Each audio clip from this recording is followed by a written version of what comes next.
You're tuned in to Nerd Overload, your weekly show for video games, movies, TV shows, comics, tech news, and more.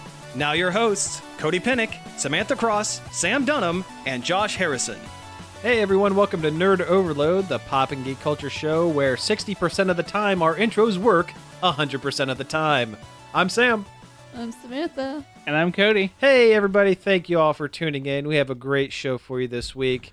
We have a bunch of news and also a spoiler-filled review of Avengers Infinity War, which I think we're actually going to get to on the second half of the show, so you guys have at least half of a show to listen to if you don't want to get spoiled for that great, very good movie. So consider this your warning, everybody. That's what I like to do at the top of the show. Threaten all of our listeners. Yeah. Super good. And say you might not want to listen to all of the show. Super good. I'm telling our listeners to not listen to the show and also threaten them. This is going great. Anyway, let's go ahead and get into a little bit of news. Let's go ahead and do we're not going to do check it out. We could do a quick check it out, but let's do it. You know what? Let's do it. It just feels weird to not check anything out. Okay. Yeah. Did you guys check anything out? Yeah, sure we did. Okay, cool. What do you want to talk about? Aggretsuko. Yeah. Then talk about Aggretsuko. It's a new, is it Sanrio? Yeah. A cartoon. It's on Netflix. It is really good. This is the red panda that loves metal, right? Yes. Yeah. Okay, cool. But she's a mild-mannered office lady. Mm-hmm. But she secretly loves death metal and gets out her rage that way. That's excellent. I've seen so much about that. This cartoon. It looks super cute and also great. It's our new workout show. Oh, really? Cool. Because occasionally you get some death metal, and that's great to work out to. It's really good too. It's very cute and good. Good. Really cuts to the core of what I imagine office life is like in Japan, I guess. She has real life problems and is also an adorable cartoon red panda. Yeah. Now, is she actually a red panda, or is she just a person that looks kind of like a red panda, much like how Sanrio has described Hello Kitty as a little girl who looks like a cat? Who happens to look like a cat. And is not actually a cat. She's not actually a cat because she's not actually anything. Well, that too. Yeah. Hello Kitty is whatever you want Hello Kitty to be. Yeah, I guess. She has no personality, whereas Retsuko definitely has personality. Okay, cool. She's super relatable, I think, because she's very mild-mannered and wants to do her best at her job that she hates. There's always an overarching theme in each episode of whatever idea she has to get out of her job. Mm-hmm. Like at first, she thinks she's gonna get a job with one of her friends, and that's the overarching thing, that she's gonna quit soon because she's gonna do this other job. And then later, the last one we watched, she decided she's gonna find a dude and get married so she can quit her job. The supporting characters are really cool too, and they're all really cute and well designed. Yeah, like you would expect a Sanrio. Yeah, joint. I've watched a couple of the trailer commercial things for it, and yeah, they look really. It looks just really well done, well designed, and everything. So that's excellent. That's very cool. It definitely lives up to the promise of the show. Cool. It's good. Good. And it's on Netflix, so you're not out anything. Yeah, good point. It's only like 15-minute episodes too. Oh, really? They're short ones. Okay, Mm-hmm. Excellent. Very good. Donkey Kong Tropical Freeze came out. Yeah, how's that funky mode? It sucks. Yeah. Actually, I've written a whole review. I need to make an edit pass again, and then it'll be ready to go up. Okay, cool. So look forward to that on the website. Okay, can we get a taste of the review? Can we get a sliver? It's one of the best platform games ever made ever. Mm-hmm.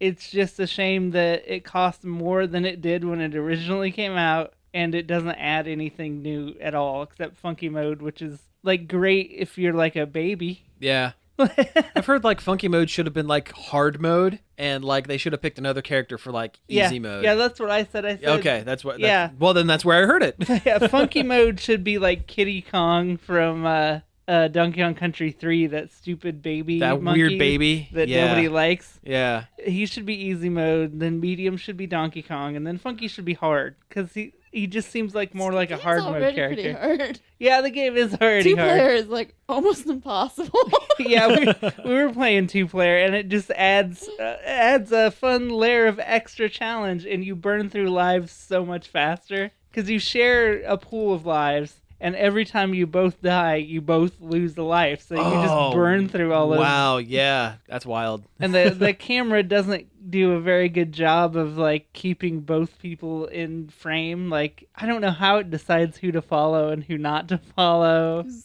further right? Yeah. But like those scenes with the zip lines, like you'll get on a zip line and it'll shoot you forward, and if the other player didn't grab onto the zip line at like the exact same time you did, well, they're gone. I mean, if they get too far behind, they'll balloon them back to where the first player is, so it's not like an instant death. Okay, that's good. But at least. still, it doesn't work. It obviously wasn't designed really to be played multiplayer. It's just there as an option. Like, Gotcha. It's fun though. I enjoyed it. yeah, and you get a different experience because you can play as the side characters by themselves. You can't do that in single player. Okay. In single player, you're stuck with DK or Funky, and then the sidekicks ride on their shoulders. Mm-hmm. But Funky Kong is so overpowered. Like, he can double jump, he can hover, he can hold his breath underwater forever. Really? Actually, he's got a little snorkel, so they explain he doesn't have gills or something. Okay.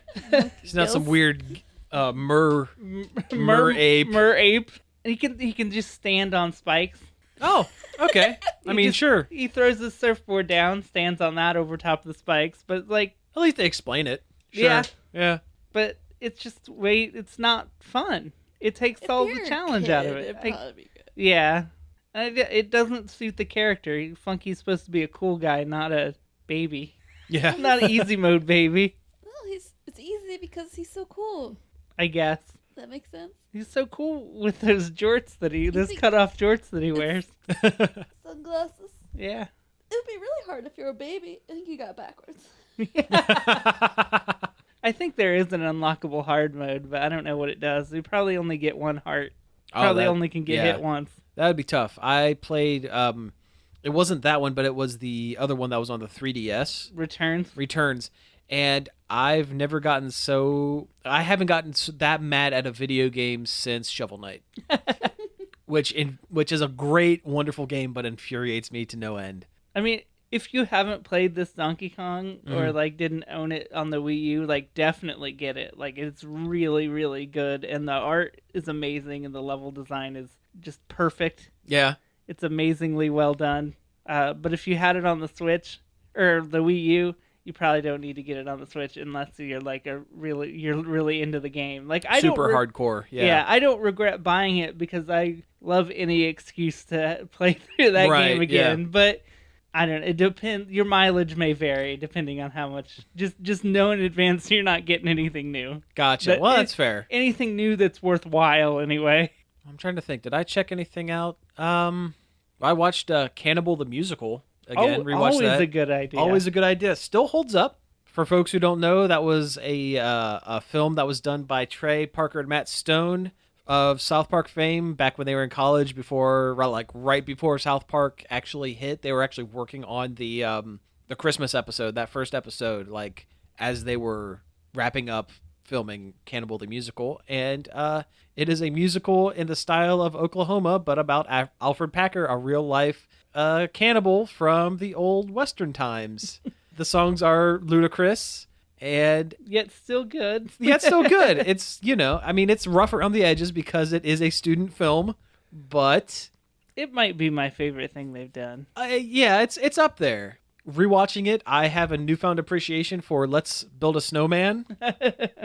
I think that didn't used to be my favorite song, but this last watching, that one gets stuck in my head more than anything else. I don't know what my favorite song from that is. They're all so good. Yeah, the last one's pretty good. That one is hanging. That's a good one. Cowbell solo. Cowbell solo.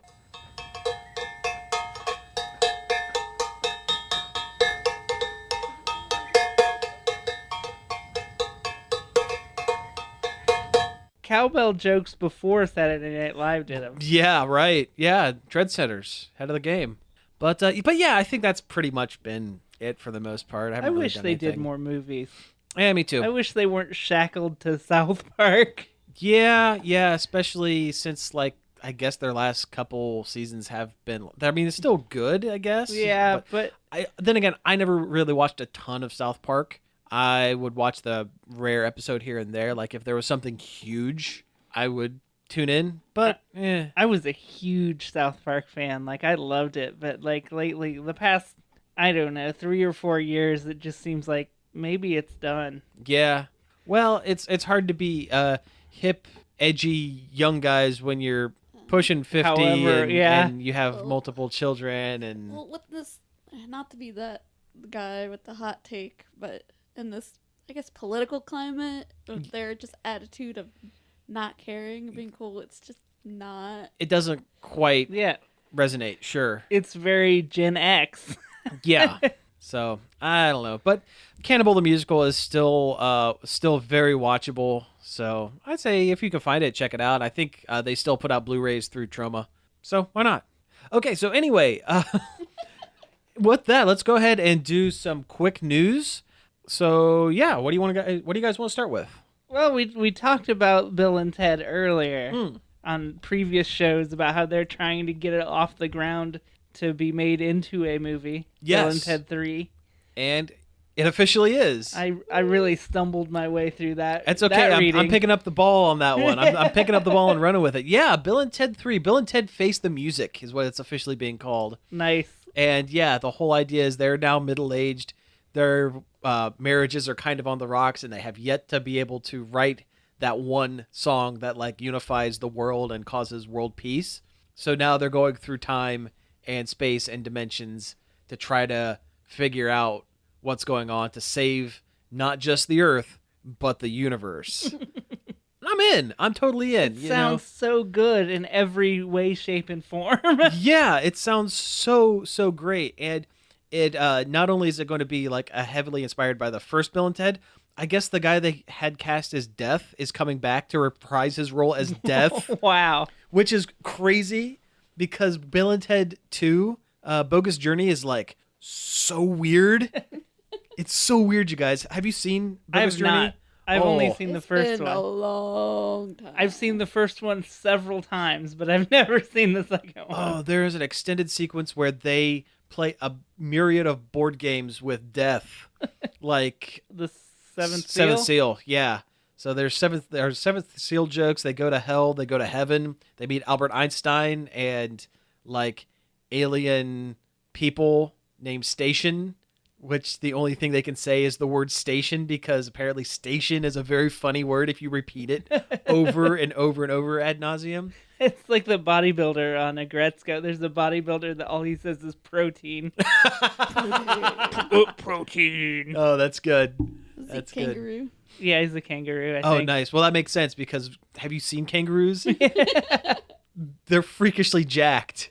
I forgot to check it out real quick. Yeah, let's hear it. I finished Far Cry 5. Oh, yeah? And the ending is pretty bad. Oh, I'm sorry to hear that. Yeah, there's no good ending. I'm going to go ahead and spoil it because the game's still fun regardless of the crap ending. Yeah, do it. But at the end, you catch up to the cult leader and you have your choice to turn around and leave and just let him turn the other cheek or not. Mm. And if you don't turn the other cheek, it turns out he was right. Oh, Either he was right or he set off a bunch of nukes.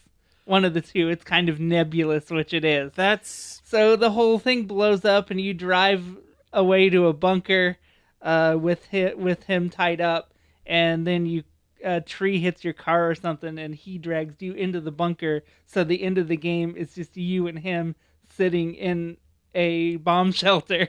That's a terrible ending. Yeah. That's really terrible. Yeah. Which if you're playing as a male character, he's like, we're gonna start over and we're gonna be father and child. But if you're playing as a female character, it has an Adam and Eve thing, which makes it much creepier. That's no good. Much creepier. Probably a better ending because it's creepy. Yeah. But then if you leave, you're driving away with all your cop buddies, and the main sheriff's like, we're going to go get the National Guard. And then a song starts playing on the radio. It's Only You, which turns out was a song that they had programmed you to kill people when you hear it. Oh, So your that song starts playing, your screen starts going red, and then it goes to credits. So either way, like, so you lose either way. yeah, the only way to win is to not play the game. That's incredibly frustrating, and like, Which at the beginning of the game you can leave, and the credits roll. oh really? And so that's the good ending, is to just Is not just be to involved. not play. Wow. Do you think that was the message that the developers were putting out, like to not play games? I don't know. If You it, wasted your money. yeah, if it was, they didn't do a very good job presenting it. Yeah, that It's doesn't not- sound. It's not a very well written game. Yeah, It's pretty ham-fisted. it doesn't sound great. Doesn't sound great. The gameplay's a blast, though. Yeah. So anyway, Bill and Ted 3. No, I guess we're pretty much done talking about that. But we can go ahead and talk about the other thing that is like tangentially related, kind of. It is a movie about two guys Two guys who play who music, play music. that are trying to save the world, kind of, maybe in some shape or form. Maybe we don't know Maybe. the plot of this movie. Well, I mean, they saved the world in the first one. that's true. Yeah, Jack Black and Kyle Gass are doing a Tenacious D sequel, sequel to Pick a Destiny, and okay, Yeah, why not? sure, First one was pretty good. yeah. The original TV series was great, like the 6-episode series. I've seen Yeah. bits and pieces of it. Yeah, that was really good. I always thought the movie was just like, it was pretty good. It was okay. Yeah. There's nothing wrong with it. I mean, if you listen to the Tenacious D songs, you know what you're kind of in for. Yeah. And they had Dave Grohl as the devil. Yeah. What more could you ask Yeah, for? Dave Grohl is a pretty charismatic guy. I've heard he's like the nicest guy in rock and roll. Yeah, like that's he's what a I've super chill, nice dude. Like when he's not on stage, he's just like everyone's like favorite like dad or uncle or whatever. Is just a nice guy. So that's cool. So yeah, Tenacious D, why not? You know. Yeah. Could you use more movies like that, I guess. When was the last like really, really good, like everybody loves it comedy movie? Like, it's been a long time. Was it like Bridesmaids? I was just thinking Bridesmaids. It's like that was a long time ago too. yeah, that's been a while. There hasn't been like a really good blockbuster comedy movie in a long time. Yeah, I'm hard pressed to think about it because like I'm thinking, a lot of the Will Ferrell stuff. Yeah, Like, like that really petered that- out. Yeah. Eventually, but like Bridesmaids, I guess The Hangover was a big deal. The Hangover was a big deal. I never saw it. And It was fine. it got to the point where I'm like, I'm tired of hearing about this, so I'm never going to watch it. Oh yeah, that spite, Yeah. not watching it out of spite. Yeah. Sure. I think everyone goes through that with something. Yeah. But yeah, I guess The Hangover would be a good example of that. Austin Powers. Not that I want to get us back on that subject, but that was What do you mean? I definitely- never left that subject. It's Austin Powers all the time, baby. Yeah. Yeah. The look of disgust on Samantha's face right now. But that was a huge blockbuster Yeah. comedy. It was. Like It with was. like practically universal appeal for some reason. Yeah. But yeah, I think Bridesmaids might have been. Yeah. I mean, well, the heat was good. but nobody saw Nobody it. went to see it. That's true. Because all they make is superhero movies now is why. Yeah. Speaking of which, remember at the break, gonna talk about superhero movies. You know what? Okay, so while we're talking about things coming back and returns, we might as well go ahead and get this one out of the way as well. A trailer dropped for season 5 of Arrested Development. It was very good. It was a very good trailer for a very good show. It looked like Arrested Development. I don't know what all to say about it. Don't know what I was expecting. Yeah. Don't touch the cornballer. And that's why you leave a note. And now we're just going to say lines from Arrested Development. It's just like it has so many inside jokes It's like that. so good, yeah. Don't tell Michael. It like you should. Everybody should watch that show. It's so good. Oh, absolutely. At least the first 3 seasons. yeah. The season 4, although season 4 was recently re-released, the original way season 4 worked was instead of having the linear storytelling like the first 3 seasons, it would be like it was the same like 6-month period that was told from the perspective of each character. It's the So it was like the a- Rashomon of Arrested Development, and it didn't or work. the Sonic Adventure of Yeah, Arrested Development. Even better. But it didn't work. Like it didn't connect. So they went through and re-edited it to make it play like the other seasons. And I guess they added a few things and kind of, there were a couple scenes where they had to CGI other characters in to kind of make it all fit. And from what I understand, it works a lot better this way. Still a little disjointed, still the weakest of the seasons, but like not to the level that it was at when it was originally released. It sounds Looks like they learned from it, though. Yeah, absolutely. It sounds like they definitely Pet Cemeteried season 4. Like it came back, but it wasn't quite right. It wasn't quite right, but this one looks like it's right. Yeah, season 5 anyway. Yeah, it looks like it. All right, so I've been doing a lot of talking. So Cody, why don't you tell me about the Neo Geo Mini? Okay, in the newest hot trend of making old game consoles but smaller, SNK is coming out with a tiny Neo Geo cabinet, which is the arcade. Neo Geo is the arcade machine that you could switch out games on really easily, kind of like a home console, but arcade. So it made it cheaper for arcade manufacturers to have different games. And also there was a home version of the Neo Geo as a game console, but the game still cost $400. Yeah. But they're combining 40 Neo Geo games into one little cute arcade cabinet that you're going to be able to buy. It's the SNES Mini of Neo Geo. It looks cool. A lot of Neo Geo games are fantastic, so it'll be loaded with a lot of great games. I'm curious to see how many fighting games are going to be on it. There's got to be like some Art of Fighting, some Garou, Mark of the Wolves, some King of Fighters. How many years of King of Fighters is this thing going to have? How many Samurai Showdowns they're going to put on there? You really only need 2. Yeah, it's true. Samurai Showdown 2, not 2 Samurai Showdown you games. just need Samurai Showdown 2. Yeah. You really only need the one with Cham Cham. Well, agreed. But no, it's I'm interested in it. It's probably going to be pretty expensive. Yeah, if past Neo Geo consoles are any indication, it's going to be expensive.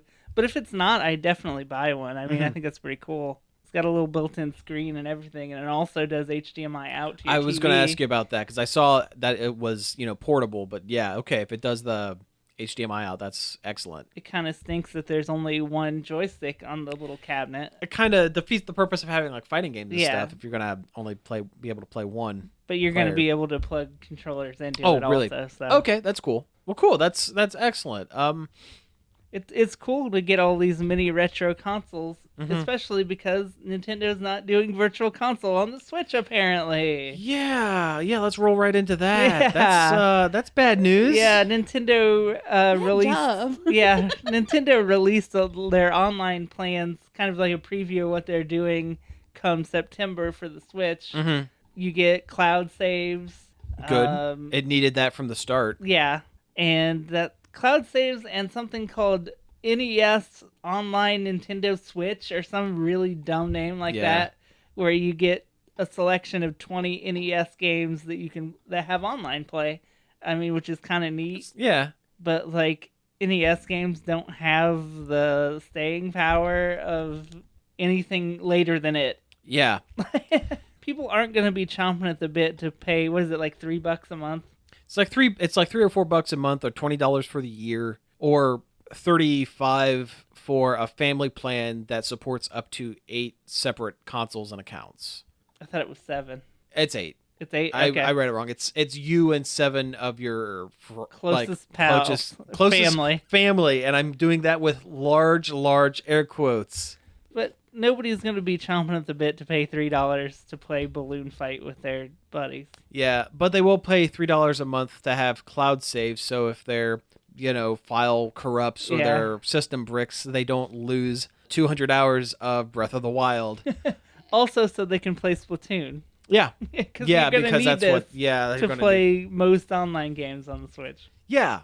That's the other thing, yeah. Which, I mean, it kind of stinks, but it's the same thing everybody else does, and it's also a lot cheaper, so... Right, but I don't know. They should have had it at launch. Yeah, well, they should have had a lot of things at launch that they True. didn't. We still don't have Netflix.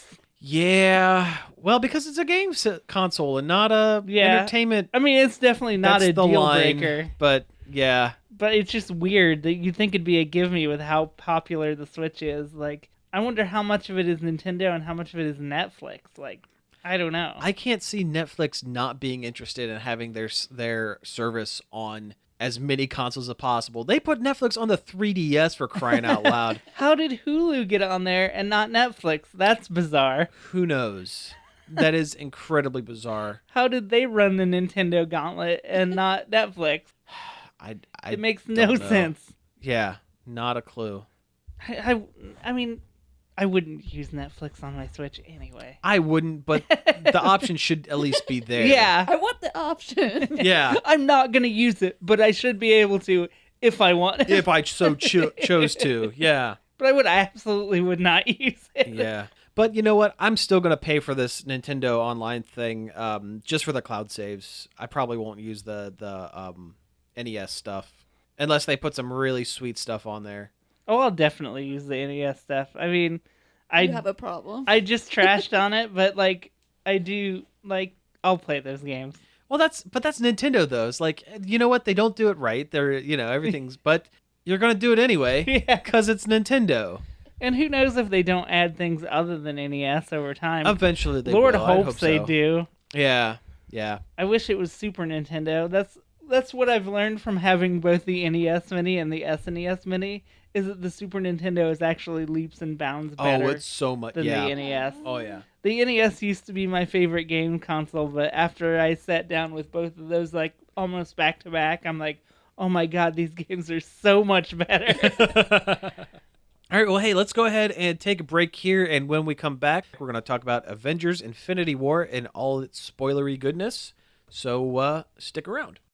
Hey, we're back. That was the Rubberband Man by the Spinners.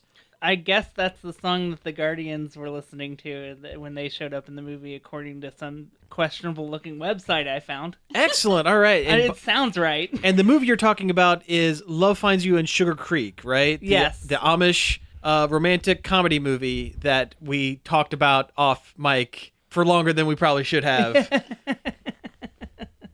No, I'm joking. That was from Avengers. Yeah, when the Guardians of the Galaxy showed up in Sugar Creek, Ohio. Yeah. To help. Chop wood slowly. Yeah. And help a cop fall in love with an Amish man. Yeah, or something. Something like that. I don't know. No, we're talking about... I'd watch that movie if the Guardians of the Galaxy were in it. Yeah, I agree. You know what?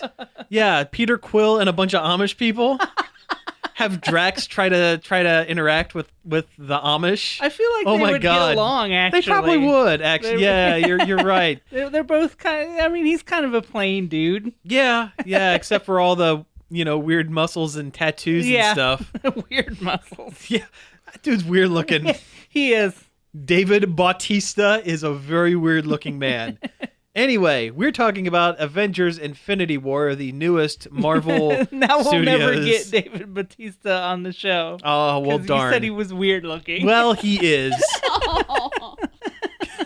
Anyway, let's talk about this movie a little bit. What do we want to do? Do some non-spoilery talk for a few minutes and then, get into the nitty-gritty? So we could probably go right into the nitty-gritty. We've already pre-warned everyone. That's true. We have done that. So We've already scared everyone away. Yeah, so we're going to talk about this stuff, guys. So let's talk about it. It was a really good movie. It was Really, really good movie. Not flawless, but not flawless. I think it was the best movie they could have made. They did really? an excellent job splitting up the cast and telling multiple smaller stories, because I don't think there is a way that they could have made everyone from a decade's worth of films work in one place at one time on the screen. I think splitting it up was the best way they could have done it.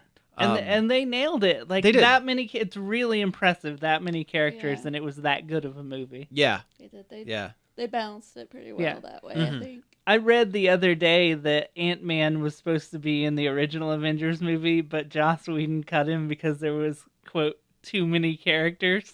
Really? And then the Russo brothers come in and be like, too many characters, huh? Here's like 20 of them. Yeah, Just but we did go. still cut Ant-Man. Yeah, he did Aw. still get cut. Or did he? He could just be real small. That's true. Very good point. Could have been there the whole time. Yep, very good point. But yeah, no, I really enjoyed it.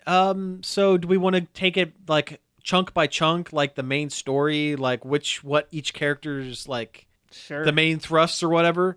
So a lot of it takes place in space with Iron Man, Doctor Strange, and Spider-Man. And I actually think that was the most... And turns out the Guardians end up in that section as well. That was a pretty enjoyable section of the film. It seemed to be the most, like... Up until the very, very end, the most directly related to the Thanos that was the center. story. That was the heart was. of the movie for the longest time. Yeah. And I liked the character interactions between Iron Man and Doctor Strange. Yeah, they were because really good. It's, you have a film where it would be very easy for the writers to go, okay, everyone's superheroes, they're all going to be buddies and pals and get along and stuff. And like those two characters didn't like each other. Because they're the same. They're the same. Yeah, exactly. They're the same personality. I'm not saying in a bad way. It's funny that they don't get along because they're so similar. Oh, yeah. They're just exchange magic for science, and it's the same guy. Yeah. But Tom Holland did an excellent job playing off between the two of them, I think. Spider-Man, he's always such a friggin' delight. He is. I love him. Yeah, just anything that comes out of his mouth was like funny or fun. Well, or almost great. everything that came out of his mouth was but fun that's and funny at the and end. great. We'll get to that. We'll get to that. I think the addition of the partial Guardians team at that point was very good as well. I kind of like how Peter Quill was written to be just the dumbest. Boy, he really ruined everything. He really did. But, they set that up. I saw a lot of early reports of, like, they almost stopped... we're talking about spoilers. They almost stopped Thanos, like, 3/4 of the way into the movie. Like, they're this close to doing it, and Peter, like, flies off the handle and starts wailing on Thanos, which kind of ruins the whole thing. And I saw a lot of reports early saying, that's really out of character. They really screwed over the character of Star-Lord. But if you think about Guardians of the Galaxy 2, they set up subtly Quill's short fuse. Think about when Ego, Russell Crowe says, like, hey, I feel bad that I had to kill your mom. He does not take a second. You mean Kurt Russell? I mean Kurt Russell. Sorry. Yeah, no. Russell Crowe would be different. That would be a very different film. No, Kurt Russell says, hey, I had to kill your mom. And without hesitation, without a second of thought, he just starts blasting him. It showed that Star-Lord has a really impulsive, really bad temper that pops up every once in a while. Especially when it comes to the ladies in his life. Yes, that's a very sore point for him. Yeah, so they set that up, and it was good. Yeah, it made sense, but it also did kind of suck, especially if you like Star-Lord, and it's like, oh man, now he's being a real butthole. Yeah, Real wang. Yeah, he's really wanging it up for everybody.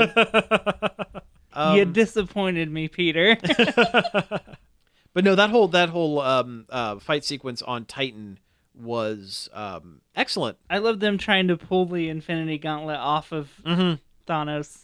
Yeah, that was really, really, really good. Speaking of Thanos, I think Josh Brolin did an excellent job. Yeah, the movie was more about him than it was. Oh, yeah, it's like he was the protagonist. Like, the villain in this movie was framed like the protagonist. Yeah. And which is a very interesting way to do it. And it worked. It really worked.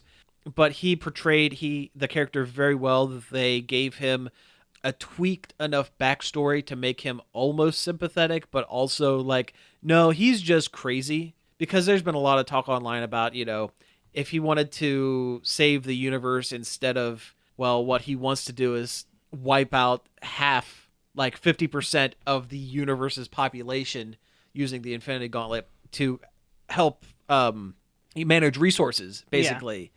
So that the other half can survive and not deplete the universe's resources. The plot hole was like, people have been saying, why didn't he just create more resources for everyone? That's dumb from his point of view. That's just going to make more people. Yeah. Like, I mean, you could say that either way, but from Thanos' specific point of view, that's just going to be more people. Yeah, and that's the whole point of him being calling himself the Mad Titan. Like, no, he saw the destruction on his planet. He came up with the 50% kind of idea, and no one listened to him, and his planet, like his race, died. And he went, well, this is still a good option, and I'm going to do it on a grand scale. And at that point, you go, yeah, he's a crazy man. Yeah. And so all these articles about, Thanos actually had the right idea. No, he didn't. Yeah. No, he didn't. I don't think this is a plot hole. I don't think it is either. either. Say it's not. The point was he was so narrow-minded. He was so focused on his one idea. Like, he was laser focused on his goal where he wouldn't even consider any other alternatives, of which there were probably a million different ones. Infinite amount. He had the power to do anything, and he chooses to go in his one very specific, very narrow, because he was blinded, essentially. And I've always said that the best villains are the ones that think they are the heroes of their own story. That's why Magneto in the X-Men movies is so compelling, because from his point of view, he's right. And Thanos, even by the last frame of the movie, where he is like on like he's like at some sort of sandals destination. Basically, yeah. Well, I think what it was is he's at Gamora's planet, I think is what the thing is. And he smiles and breathes a sigh of relief because he's done his job. And because, according to him, he was the hero of his story and he completed his goal and he can now relax. Yes, this is a superhero movie where 50% of the universe's population dies. Yeah, spoiler. Yeah, no, the heroes don't win this one. No. This is I've heard it compared to Empire Strikes Back. I think that's kind of a simplistic way of describing it because it's apples and oranges. I mean, the heroes lose. Just because the heroes lose doesn't mean it's Empire. Exactly. But yeah, the heroes don't win. But okay, so we've talked about the space stuff with Iron Man and Spider-Man and Doctor Strange. There is another section of space stuff which I actually really enjoyed quite a bit, which is almost like my favorite part of the movie was probably Thor and the Guardians. Yeah, with Groot and Rocket. I never thought that those characters would interact well together, but they really, really did. Thor worked well with the Guardians in general. Yeah, I hope the next. Well, we don't know what's going to happen with the characters, really but the next Guardians movie should just have Thor in it. Yeah, because it worked so well. Yeah. They should just combine those franchises because Thor's pretty much a space guy at this point anyway. Yeah, for the most part. Oh, surprise! Peter Dinklage is in this movie. And he's a very big guy. He's a very large Peter Dinklage. He's a large dwarf. I did not know he was in this film. There were two huge surprises in this film. And Peter Dinklage being a dwarf that helps Thor forge a new hammer was one of them. And that whole sequence was very cool. Yeah, super good. Yeah. Yeah. Might be my him and Rocket and Groot up there on that space station trying to get it started and forge Stormbreaker might have been my favorite bit in the movie. It was, that was a really, really good sequence. But just the interplay between, even when they had Star-Lord, again, talking with Thor, and he's like sucking in his gut and is all of a sudden putting on kind of a deeper kind of voice. Are you making your voice deeper? No. But no, that was really good. The other portion of the film, which I think was still very good, but may have been the weakest for me, it's actually the Captain America stuff. His beard, though, is very good. His beard is on point. I wish I had a beard like that. Yeah, that's what I was about to say. I wish my beard looked like his beard. Yeah, right? I have beard envy.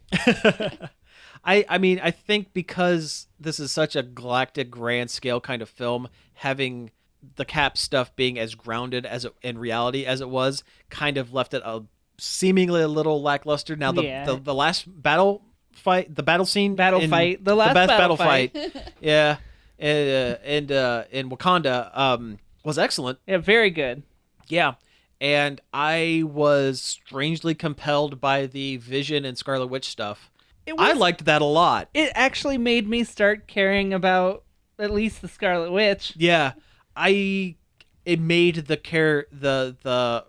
romantic relationship between the two of them incredibly believable, way more so than the Black Widow any of the and other Hulk yeah. stuff or any of the other stuff. I love how they just kind of swept Black Widow and the Hulk under the rug. Yeah. He was just like, "Hi, Nat." Yeah. She's like, hey. Hey. And then that's it. And that's, yeah. Yeah. Did you guys notice that the trailers for this movie lied super hard? No. Yeah, so in all the trailers, they would have like cuts of like the battle sequence from, the heroes on one side with the Wakandan warriors and like those weird space dog monsters from Thanos' planet on the other side. And in those shots in the trailer, Hulk's there. Guess who's not there in the movie? Huh. It's not the Hulk. Yeah. Yeah. Also, the CG on Bruce Banner in that Hulkbuster God. was horrible. Not great. It was awful. Yeah, in a It's movie. just like Mike Ruffalo just sitting there like a prairie dog looking around. Yeah. Like, Yeah, I mean, he does have that prairie dog look to him. But I did enjoy seeing him like trying to argue with the Hulk to get the Hulk to Yeah, that come was out, good stuff. and Hulk is like terrified. Yeah. He's like scared that because No! because that's the thing. A lot of people were talking before the movie came out, like, well, what's going to happen when you have the big green guy punch the big purple guy? And they do it within the first 10 minutes of the film. And the answer is the purple guy wins and the Hulk gets scared and refuses to transform for the rest of the movie. And that's great. That's great. It shows Yeah. that they have separate personalities now. They're not just Angry Banner and Calm Banner. and It's the like two Hulk- different people. The Hulk is like a 4-year-old at this point. Yeah. So it totally makes sense that the Hulk is scared because up until this point he has been the strongest thing he knows, and now he gets beat. So he's like, I don't know, no, No. I'm good. Hulk's good in here. But no, the final battle scene was really, really good. There is a scene where Yes. it's a bunch of them standing around, and you can see the Hulkbuster and Bruce in it in the back. Yeah, And it looked so bad it ruined the whole scene for me. really. Like when you I'll watch have it to go again, back and watch look it. out for it because it looks like there's like maybe some sort of cardboard cutout like moving around. It's so bad. Well, you know what? It's weird that the last couple of Marvel movies have had like one scene like that. I'm thinking back to Black Panther, where they were like on the waterfall during like the first fight, like, for the fight for like the crown or whatever, and they pan up the waterfall and they have all like the upper echelon of like villagers up there dancing around and stuff, and it just looks like a bunch of poser characters with like no modeling or like no gradients or anything on them, just kind of weird models shaking You around. just expect him to snap into a T-pose. A T-pose at the end, yeah. And clip through the ground. Right. Yeah, it's so weird that they spend so much money, and like most of the CG in the movie looks great. Yeah, it was all great except for that particular except for that moment. one shot. Yeah, it's weird. What did you guys think of Thanos's like his posse? I wish they would tell you what their names were. The only name that I could pull out of it was like Obsidian Maw or like something like that. And I'm probably getting that one mixed up. They did not develop them very well, but they honestly didn't have time. They didn't, and they didn't need to. Yeah, I mean, these guys are bad, and the Avengers got to fight them is all you really needed to know. Yeah, the telekinetic one reminded me like a cross of Squidward and Pearl from Steven Universe, but for Thanos. Like super devoted, but also kind of like snobby, and also looked kind of like Squidward. That Tony Stark line calling him Squidward was hilarious. That was, I guess that's where I'm getting the Squidward thing. But that was really good. The elf lady was cool. I think that's Proxima Midnight. Yeah. I think that's what her name is. Oh man, that shot of Nebula. Being like dissected. Totally dissected, where it's like you're looking at her head on, and it just looks like she's like like being telekinetically like held up, and then they pan to the side and like she's completely disassembled. That was a cool shot. That was a cool shot. That was a very cool shot. I'm so surprised that Nebula made it out of this movie alive. I thought She's there was one of the no few. way. Well, they got to get Tony back to Earth somehow. Yeah. And she can fly a spaceship. Okay, so we talked about the one surprise cameo with Peter Dinklage. Red Skull. Red Skull's in this movie. I Red thought that Skull. was really cool. It was really cool. Now, it wasn't Hugo Weaving. It was some other guy that they found because Hugo Weaving, he couldn't care less about being here. But I remember the first Captain America movie coming out and saying, Red Skull didn't die at the end of that. He just got shot into space. He's going to pop up somewhere. And that was about, 8 years ago? Yeah. And I totally forgot that Red Skull has been in space for that long. It was the best way they could possibly use him, I think. It was I think a really so, too. smart move. Mm-hmm. It really, really was. I think they did an excellent job with that. Okay, so let's talk about some of the negative points of this film, maybe, which is going to go right into like the ending of the film, Yeah. I think, because they go kind of hand in hand a little bit. My number one nitpick Mm-hmm. is they kind of took the wind out of the sails of the whole movie by having Doctor Strange see the Yes. solution and telling you that he knows. He knows and just trust everything because it's going to work out. Yeah. So it makes the whole like second movie about like, hey, Tony was spared in this one so that because he knows he comes up with a way to, or is integral in the plot to bring everyone back, essentially. It kind of takes the threat down Yeah. considerably. It does. Okay, so we've avoided the ending as long as we can. So like we said, half of the universe's population gets completely wiped out, turns into a cloud of like triangle dust and flutters away kind of at the end of this film. And that includes half of the Avengers and half of the characters in this film. And all the Guardians except for Rocket. Yeah, that sucked. I was really surprised that they decided Bucky would disappear and not Cap. I really thought Cap was going to be the one to fade and have Bucky have to take up the shield. I am a little concerned with how many middle-aged white dudes of the remaining cast are around, because think of how Yeah. many female characters were faded or otherwise killed off in this film, including Gamora, who was killed off in a way that seems a little more permanent. Yeah.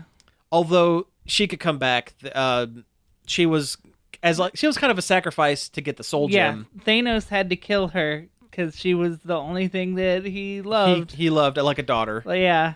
and To get the Soul Stone. yeah, and the prevailing theory is that she is actually inside the Soul Stone, and when they're gonna do something, and she'll come back. Well, they have a glove that has the power over time and matter and everything else in the universe. I think Anything could happen. the Reality Stone is a little OP. A little bit. That one shot where he disassembles Drax and Mantis in the collectors in elsewhere or Nowhere. nowhere. That kind of creeped me. Yeah, I thought they were creeped me off a dead. little I'm like, bit. oh, they're Yeah. dead. Yeah, But but like when they unraveled Mantis and she still blinked as the ribbon, that was wild. But yeah, I'm a little concerned with also, she is a delight in this She was film. Also, great. she didn't have a whole lot of stuff, but when she did, it was very funny. very memorable.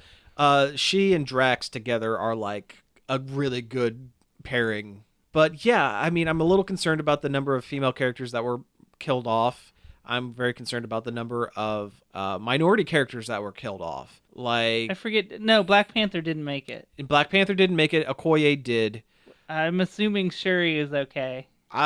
Maybe. I mean, They didn't feel the need to show us, but yeah, I have a feeling that there is a version of the Avengers 4 script where Shuri didn't make it, but because of the popularity of Black Panther, perhaps she did. I mean, like, both of Captain America's buddies are gone. did Black Widow's okay, Black right? Widow's okay. Yeah. Scarlet Witch is gone. Well, just when she started getting cool, Yeah. which is a real shame. Yeah. Like, So- I've always been like, she seems cool, but you're not giving me anything to work with here. Right. And they finally do in this movie, Mhm. and then she's gone. Yeah. The characters that they left around was an odd choice, I think. There are a couple of different choices I would have made in that particular case. I can tell you right now what the after credits for Ant-Man is. Oh, yeah, one of the two of them is going to disappear. Yep. Yeah, well, without a doubt. And by the track record, it's probably going to be the Wasp. Yeah. I hope not. Same. Although I really don't want either one of them to disappear, especially since Ant-Man wasn't in this movie. Yeah. And I really felt that. I really felt the absence of Paul Rudd. Like, I did too. I was excited to see him goofing around with everybody else like he does. And this is going to sound really weird, and you guys are both going to immediately tell me that I'm wrong on this. Are you going to say you miss Hawkeye? He's been around for every Avengers film. Even if he wasn't part of the fight, even if he wasn't anywhere, they could have done something other than one throwaway line. Yeah. I think. I mean, you're not wrong, but I still don't like Hawkeye. Oh, I don't like Hawkeye either. I don't like him. Hawkeye's fine. I don't like the actor. Yeah. That's the biggest problem. I don't like... I don't even really like the character, honestly. He's been written really well, especially Matt Fraction's run. He's been written like... He's basically like... not Magnum P.I., but the other one... Columbo. Kind of, actually. But he's been written... He can be written really well as kind of like the down on his luck kind of... yeah, I wish they would have done a little more than like, oh, he's with his family. Yeah. Like the events of Civil War, like kind of... Or Age of Ultron kind of freaked him out, and he decided to just go back to the farm, which is why he'll end up in the next one, because probably Linda Carnivale is... Yeah, his gonna family's get going to faded. disappear. Yeah. I'm interested in Avengers 4. Oh, I remember what I was going to say. Okay, so Tom Holland, for the second film in a row where he was a major character, reminds us that Spider-Man is a child.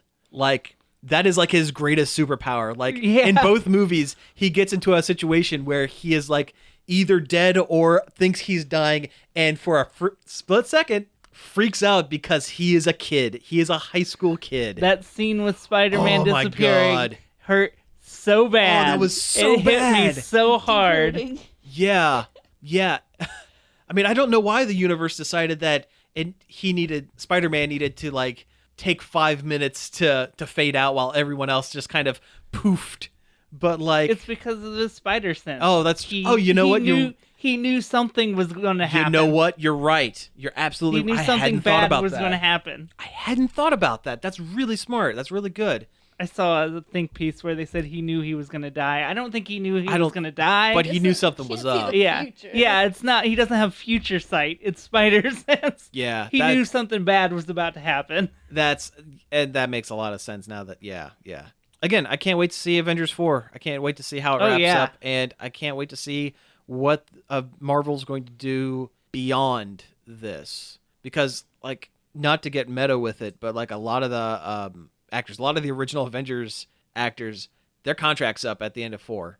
Yeah. And they've written this ending in such a way that they have carte blanche to change and redo whatever they want. Yeah, whatever they want. I mean, it would be super easy to write Captain America out by saying, hey, because of the time stone, when they rewrite reality, he didn't get frozen in ice. He lived to old age in the modern day. And He got married to Peggy. He got his happy ending.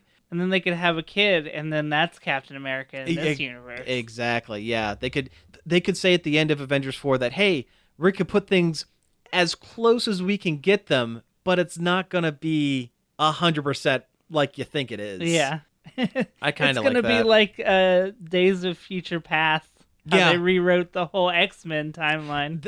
That's really a And good that was comparison. a good movie. I was too. Yeah, it was. It's a shame the next one apparently wasn't as good. Apocalypse. Apocalypse wasn't great, but it is being tied into the next one, which is the Dark Phoenix. That Which has looks, to be good. If they it mess looks super that up, good. Yeah. people be super ticked if they mess that up. Well, they messed it up once. They can't That's do it true. again.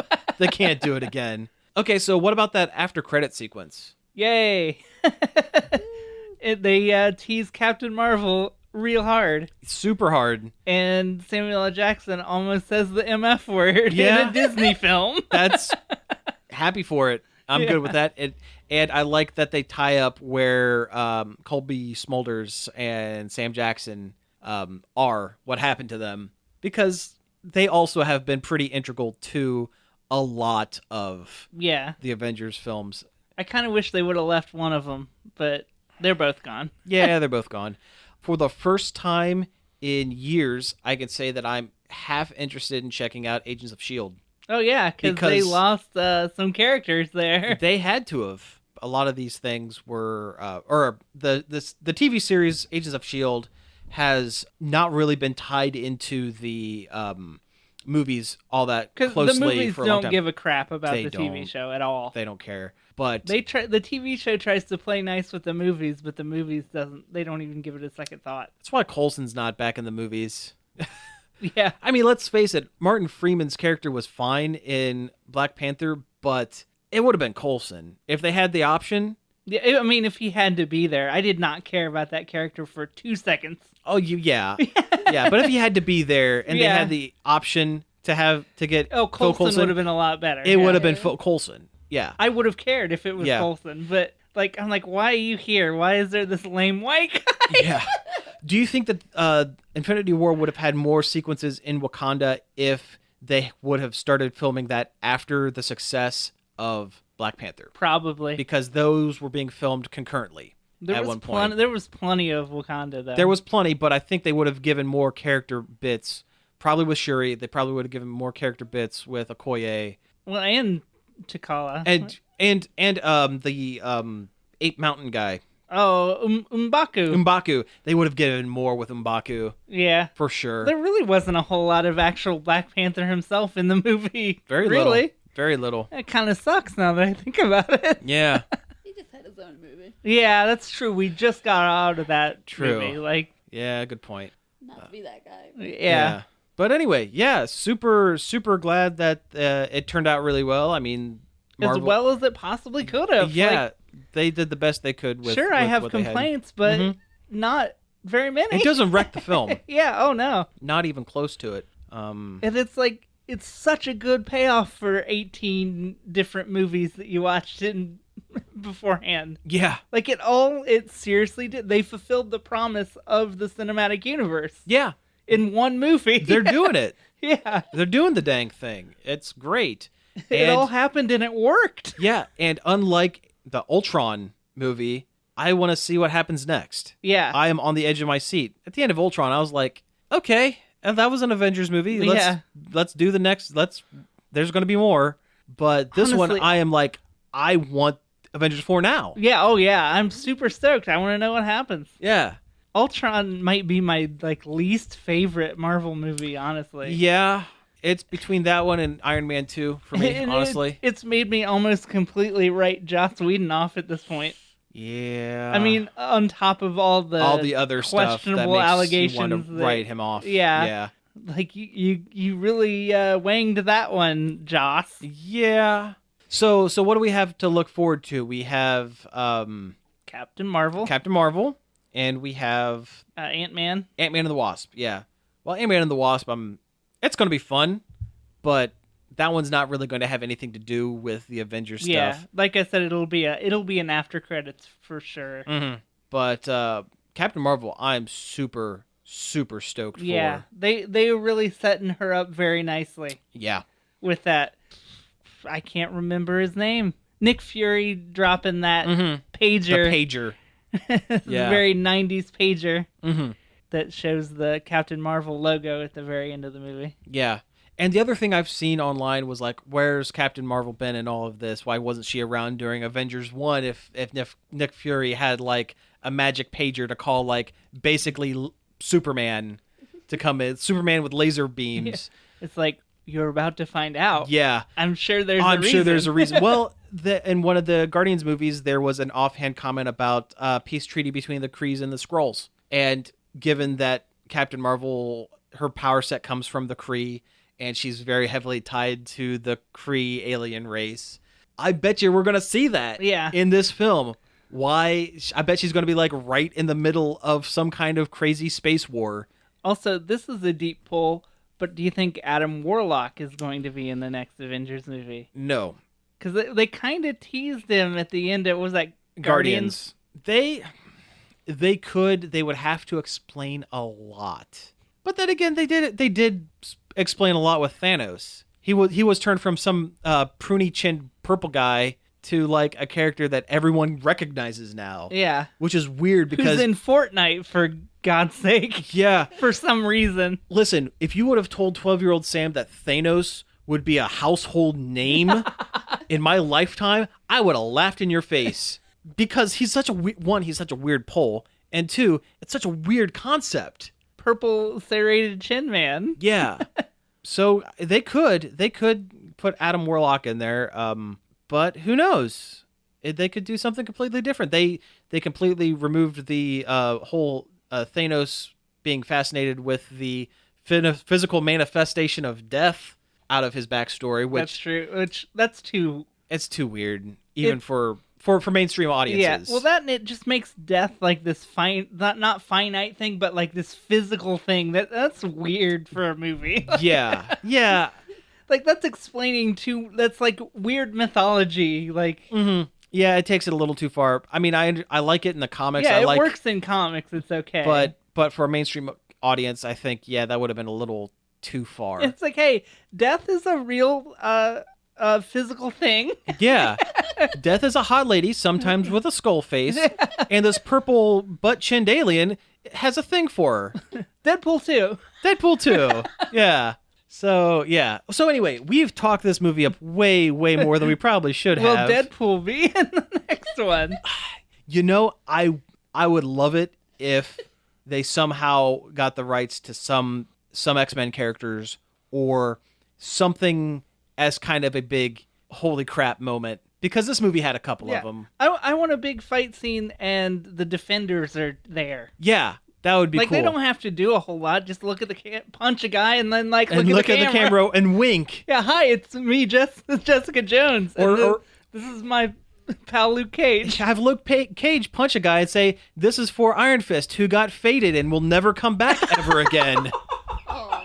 Never, ever, never, ever, never. Here's the alternate reality that they have to create at the end will affect the Netflix canon. Yes, that's right. And they will be able to recast Iron Fist as somebody who doesn't suck. And maybe an Asian dude. Yeah, maybe. Yeah.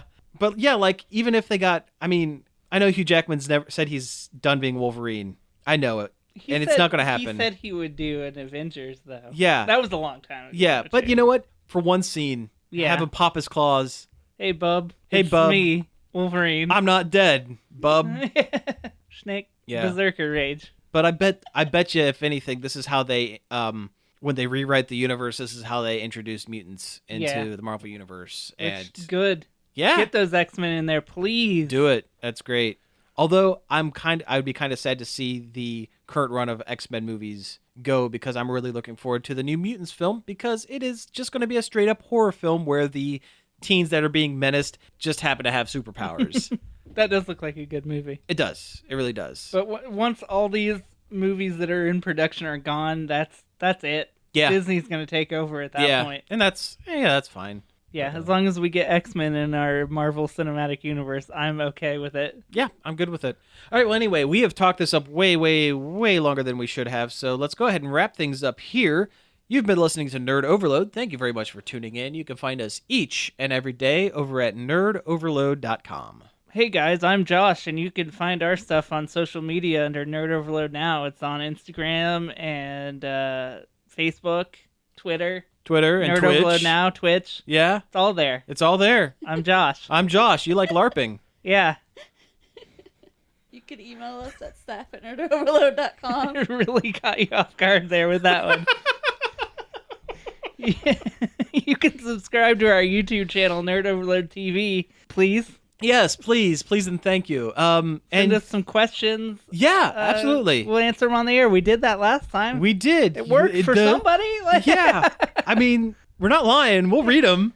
Anyway, you can also find the show on iTunes, Stitcher, Google Play, and Spotify. Hey, Spotify. Yeah. We're official. That's easy to use. It's a good thing. Use Spotify, guys. So do a search for Nerd Overload over there. And tell your friends. Yeah, tell your friends. Word of mouth is a great way to help us out. And tell people about a great new awesome show that you listen to sometimes. Anyway, thanks again for tuning in, and we will be back next week. Peace out.